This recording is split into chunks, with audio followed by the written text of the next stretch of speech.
चलिए आइए आज हम क्वांटिटी सर्वेइंग वैल्यूएशन का बहुत इंपॉर्टेंट टॉपिक है आपका यूनिट्स ऑफ मेजरमेंट्स, जो कि आपके सेमेस्टर एग्जाम में भी एक क्वेश्चन आता है और लगभग हर कॉम्पिटिटिव एग्जाम में आपसे कम से कम एक दो क्वेश्चन पूछे ही जाते हैं। बहुत इंपॉर्टेंट टॉपिक है, क्योंकि जब तक आपको यूनिट्स नहीं पता होगी आप एस्टिमेशन में एक कदम भी आगे नहीं बढ़ पाएंगे। क्योंकि एस्टिमेशन का मतलब ही है आपको मात्रा निकाल करके उसकी लागत पता करना। लागत कब पता करोगे? जब आपको उसकी यूनिट्स पता होगी ना, इसको मेजर काहे में करते हैं। आइए आगे ज्यादा बात नहीं करते, अपने टॉपिक पे आते हैं।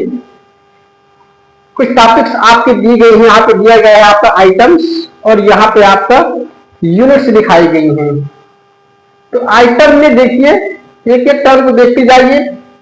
पाइल ड्राइविंग मीन्स जब पाइलिंग करते हैं तो उसके लिए, फिर उसके बाद से ग्राउटिंग ऑफ क्रैक्स और जॉइंट्स, ग्राउटिंग ऑफ क्रैक्स और जॉइंट्स। जब किसी स्ट्रक्चर में क्रैक्स आ जाते हैं अथवा जॉइंट्स में क्रैक्स आते हैं, उसकी ग्राउटिंग की जाती है। सप्लाई ऑफ पाइप्स, जब पाइप बिछाने का भी काम करते हैं। स्कर्टिंग, स्कर्टिंग क्या होता है? स्कर्टिंग आपका जो फर्श और वॉल के बीच में कनेक्शन होता है, मतलब साइड साइड जो फिलिंग की जाती है, ठीक है, उसको बोलते हैं स्कर्टिंग, बाउंड्री बनाने के लिए। ठीक है, तो वो आपकी स्कर्टिंग होती है। और expansion joint work, expansion joint work, इन सब की यूनिट्स क्या होती है? इन सब को हम मीटर में मेजर करते हैं। ठीक है, किसमें मेजर करते हैं? मीटर में मेजर करते हैं।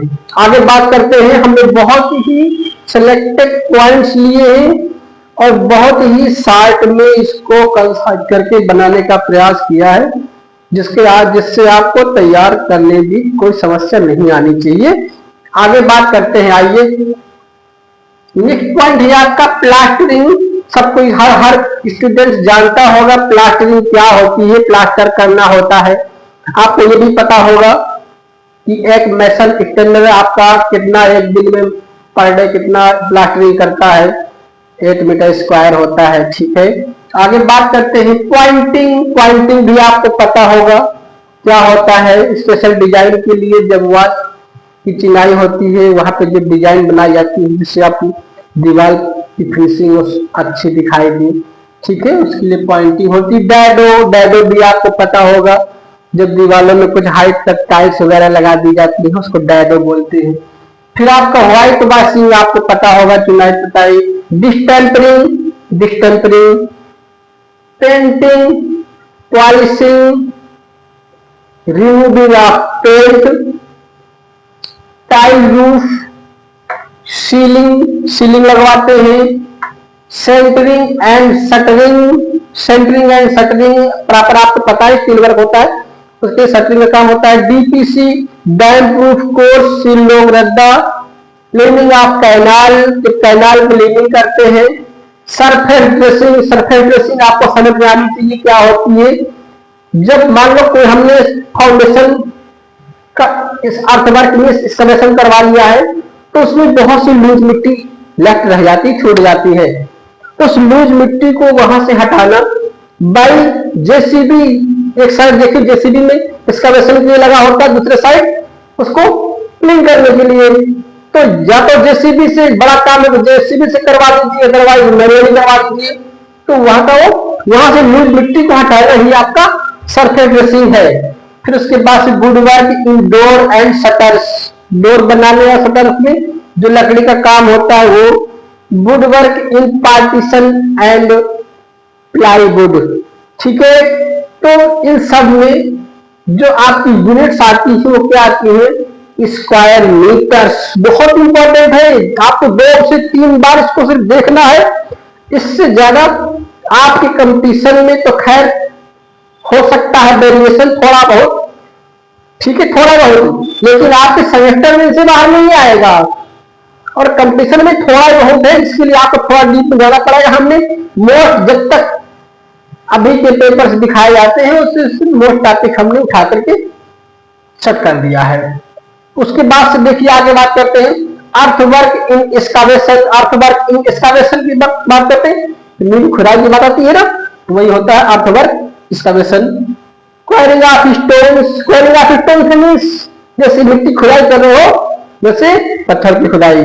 फिर वहां तक कंक्रीटिंग, कंक्रीटिंग समझते हो, ठीक है, जब आपका स्टील वर्क हो जाता है, सरिया वरिया बन जाती है, चाहे आप फाउंडेशन में देखिए, रात में फाउंडेशन देखिए, चाहे आप स्लैब में देखिए, कहीं कर दियो, उसके बाद उससे कंक्रीटिंग काम होता है। Brick work in foundation, brick work in foundation, brick work आप इन फाउंडेशन देख लीजिए, तो सुपर स्ट्रक्चर भी देख लीजिए। बस आधी ईंट का नहीं होना चाहिए, क्योंकि आधी ईंट का फिर आपका मीटर स्क्वायर में आता है। ये आपका ब्रिक वर्क इन फाउंडेशन का है, चाहे सुपर स्ट्रक्चर का है, आधी में प्रश्न लगा है, ठीक है। फिर उसके बाद से रोड स्टील, जो हाँ स्टील्स और स्टोन असेंबली, जैसे आपकी ईंट चिनाई है वैसे पत्थर चिनाई है। इन सब की यूनिट्स क्या होती है, क्यूबिक मीटर, आके मुनना है और मीटर क्यूब में टिक करना है, मीटर क्यूब लिखना है, ठीक है। बार बार कह रहे हैं आपके पेपर में 5 नंबर का, ये तो 7 नंबर का क्वेश्चन देगा, ठीक है। कभी कभार 15 नंबर का भी दिया है, जिसमें से आपको एक एक नंबर की 15 ठो दे दिए हैं, लेकिन ये लिखने के लिए यूनिट से। उसके बाद से आगे बात करते हैं रोल्ड स्टील जॉइंट्स, स्टील को बैलेंस करने के लिए कोई भी आप स्टील का काम होता है, ठीक है। आपका छत बनती है स्टील की, रूफ बनती है, और आपके मान चलिए ब्रिज बनता है, कुछ भी बनता है, जो मेंबर्स पार्ट्स बनते हैं वही जॉइंट्स होता है। स्टील रेनफोर्समेंट बार्स, सरिया का काम। बाइंडिंग ऑफ स्टील रेनफोर्समेंट, सरिया को आपस में बांधना, जिसने भी स्ट्रक्चर में काम किया होगा वो देखा सुना होगा, तो आपको पता होगा स्लैब में सरिया बांधी जाती है, फाउंडेशन के लिए भी सरिया बांधी जाती है, तो वो काम वर्क आपको हो गया।